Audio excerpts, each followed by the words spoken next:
पाटण स्थित हेमचंद्राचार्य उत्तर गुजरात यूनिवर्सिटी कायदा अनुस्नातक विभाग तथा अखिल भारतीय राष्ट्रीय शैक्षिक महासंघ उच्च शिक्षण गुजरात द्वारा कन्वेन्शन हॉल खाते सन्मान नागरिक संहिता प्रमाण અને સત્ય વિષય પર સર્વોચ્ચ ન્યાયાલયના વરિષ્ઠ અધિવક્તા શ્રી અશ્વિનીજી ઉપાધ્યાય દ્વારા સુંદર વક્તવ્ય અને સમજ આપવામાં આવી।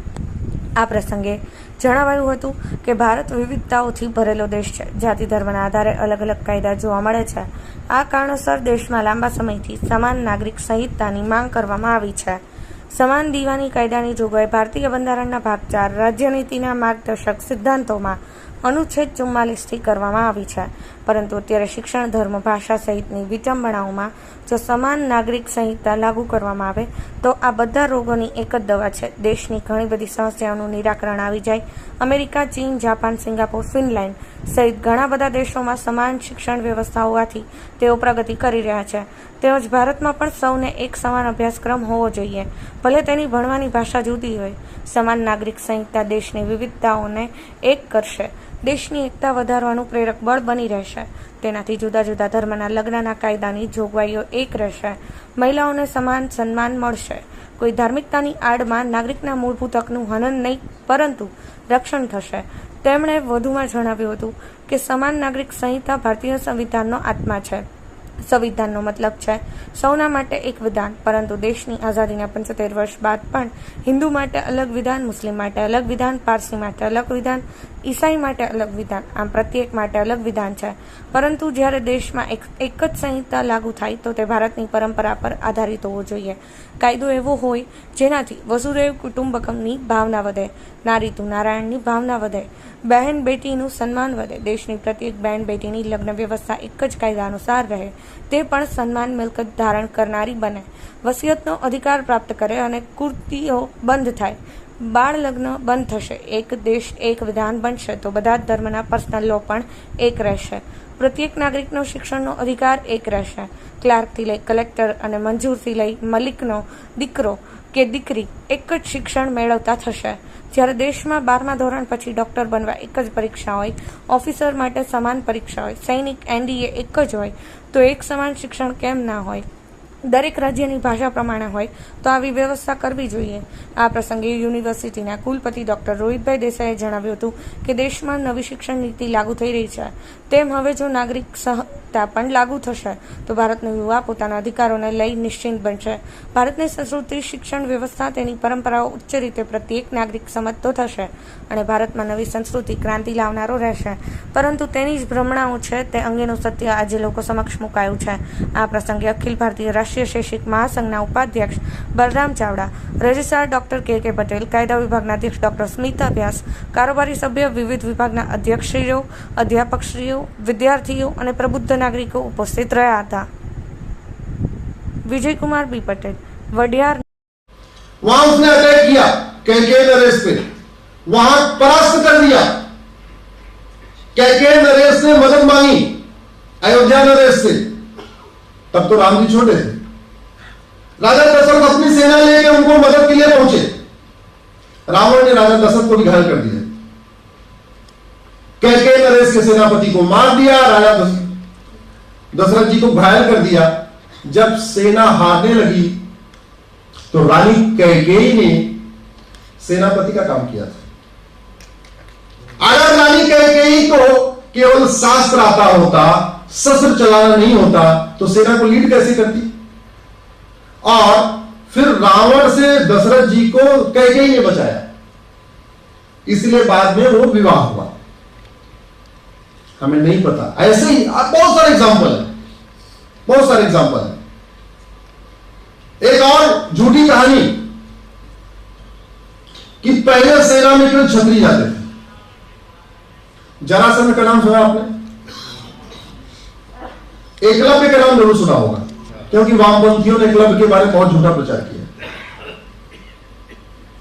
एकलव्य के पिताजी थे जरासंध के मुख्य सेनापति। एकलव्य दलित परिवार। अगर दलित परिवार के लोग सेना में नहीं जाते थे तो एकलव्य के पिताजी जरासंध के मुख्य सेनापति कैसे बन गए? अगर केवल क्षत्रिय ही राजा होते थे तो कर्ण, जिसकी पहचान सूत पुत्र की थी, वो राजा कैसे बन गए? अगर केवल राजा और राजा के मंत्री छत्री होते थे, तो दशरथ जी के मंत्री सुमंत जो एक केवट के पुत्र थे, नाव चलाने वाले के पुत्र थे, वो दशरथ जी के मंत्री कैसे बन गए? अगर पहले केवल ब्राह्मण और क्षत्रिय ही पढ़ते थे, तो भगवान राम और निषाद राज एक ही गुरुकुल में कैसे पढ़ते थे? दशरथ और सुमंत एक ही गुरुकुल में कैसे पढ़ते थे? अगर पहले गुरुकुल अलग अलग क्लास वाइज था, अगरों का अलग, पिछड़ों का अलग, ब्राह्मणों का अलग, क्षत्रियों का अलग, तो कृष्ण और सुदामा, कृष्ण एक राज परिवार के, सुदामा एक गरीब परिवार को एक साथ कैसे पढ़ते थे? बहुत सारी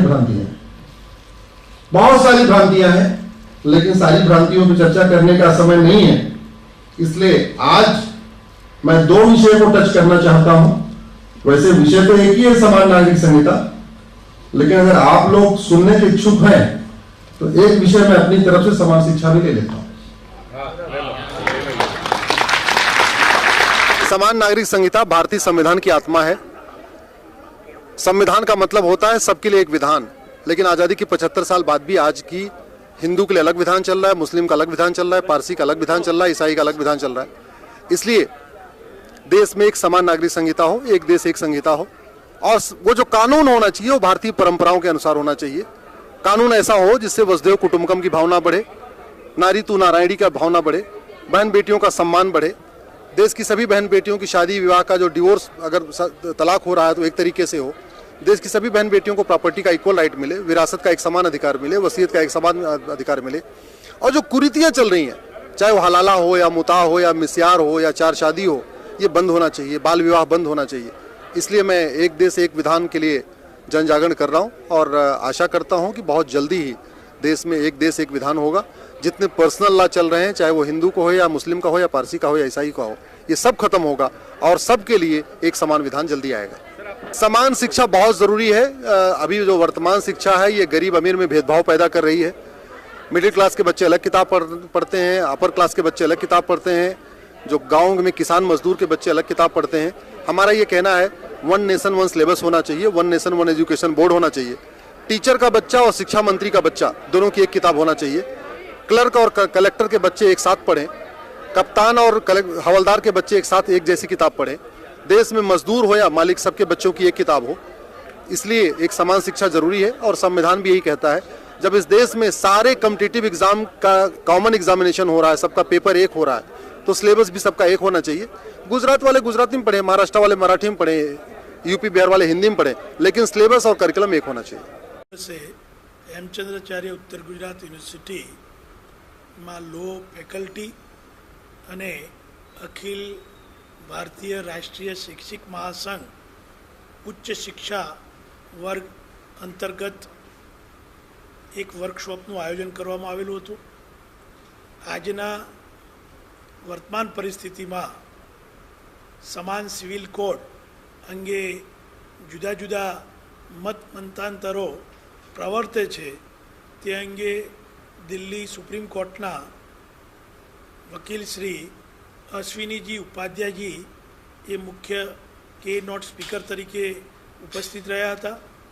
त्यारे भावी घड़तरना स्वरूप में, युवानों स्वरूप में भारत ने विश्व क्रांति बनावा तरफ में आ समान सिविल कोडनु महत्व शू है, आ समान सिविल कोड थी शिक्षा पद्धति में, लग्न प्रथा में अने भारतीय सांस्कृतिक वारसो केवी रीते जळवाई रहे अने भारतीयताओनी अलग छाप केवी रीते उपसी सके अने नागरिकता पण शू छे ए अंगेनो स्पष्ट अने सचोट वक्तव्य द्वारा पाटण शहर अने उत्तर गुजरात यूनिवर्सिटीना लो फैकल्टीना विद्यार्थीओ, यूनिवर्सिटीना हेड ऑफ द डिपार्टमेंट, अध्यापक मित्रों अने जुदा जुदा संगठनोना कार्यकरो पण उपस्थित रही अने आ वर्कशॉपने खूब ज सुंदर रीते माण्यो अने समान सिविल कोड अंगे भारत में प्रवर्ती रहेली जे विमर्शो छे एने योग्य रीते योग्य दिशा में समझण आपी अने हूँ फरीथी एक वार हेमचंद्राचार्य उत्तर गुजरात यूनिवर्सिटी